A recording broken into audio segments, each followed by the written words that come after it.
નમસ્કાર, VTV news સાથે હું મનીષા। વિગતવાર સમાચારની શરૂઆતમાં વાત કરીએ। ભારતીય સૈન્ય એકેડમીમાં સંયુક્ત કમાન્ડર કોન્ફરન્સમાં યુનિફાઈડ કમાન્ડ સહિત મહત્વના નિર્ણય લેવામાં આવી શકે છે।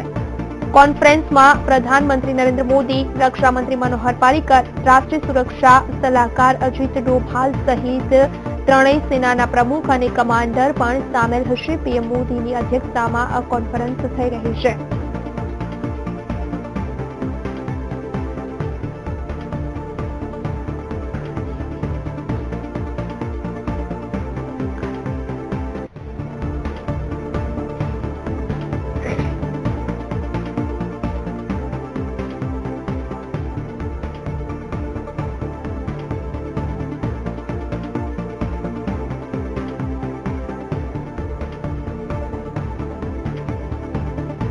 ભારતીય સૈનિક ચંદુ ચૌહાણ જે ભૂલથી પાકિસ્તાન બોર્ડરમાં પ્રવેશી ગયો હતો અને જેના કારણે તેમને ત્યાં રાખવામાં આવ્યો હતો। હવે ચંદુ ચૌહાણ જે ભારતીય સૈનિક છે તેમને મુક્ત કરવામાં આવ્યો છે।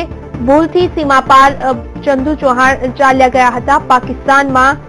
ત્યારબાદ સમાચાર છે 29 સપ્ટેમ્બરે સીમા પાર ગયા હતા ચંદુ ચૌહાણ। વાઘા બોર્ડર પર સૈનિકને પરત સોંપશે પાકિસ્તાન। પાકિસ્તાન દ્વારા આ જવાનને પરત ભારત સોંપવામાં આવશે। ભૂલથી સીમા પાર ચંદુ ચૌહાણ ચાલ્યા ગયા હતા।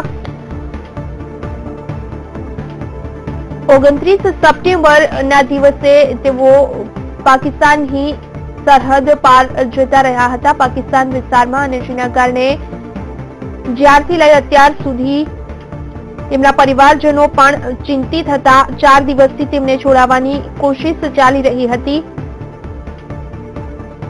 અને ત્યારબાદ હવે સમાચાર મળી રહ્યા છે કે પાકિસ્તાન દ્વારા ભારતીય સૈનિકને મુક્ત કરવામાં આવ્યા છે। વાઘા બોર્ડર પર પાકિસ્તાન દ્વારા ભારતીય સૈનિક ચંદુ ચૌહાણને ભારતને સોંપવામાં આવશે।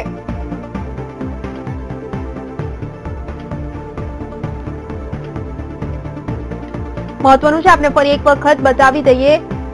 ચંદુ ચૌહાણ જે એક ભારતીય જવાન છે, ભારતીય સૈનિક છે અને તેઓ ભૂલથી 29 સપ્ટેમ્બરના રોજ પાકિસ્તાન સરહદ પાર જતા રહ્યા હતા। ભૂલથી પાકિસ્તાનના વિસ્તારમાં જતા રહ્યા હતા અને ત્યારબાદથી તેમના પરિવારજનો પણ ચિંતિત હતા।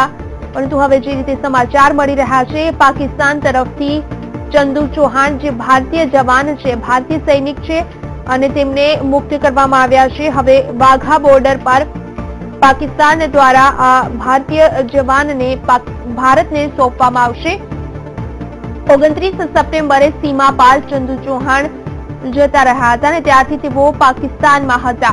ભૂલથી સીમા પાર ગયા હતા અને જેના કારણે હવે પાકિસ્તાન દ્વારા ભારતીય સૈનિક ચંદુ ચૌહાણને મુક્ત કરવામાં આવ્યા છે। વાઘા બોર્ડર પર પાકિસ્તાન તરફથી ચંદુ ચૌહાણને ભારતને સોંપવામાં આવશે। 29 સપ્ટેમ્બરની આ વાત છે। 4 મહિના પહેલા તેઓ પાકિસ્તાનની સરહદમાં ભૂલથી જતા રહ્યા હતા। ચંદુ ચૌહાણ જે એક ભારતીય સૈનિક છે।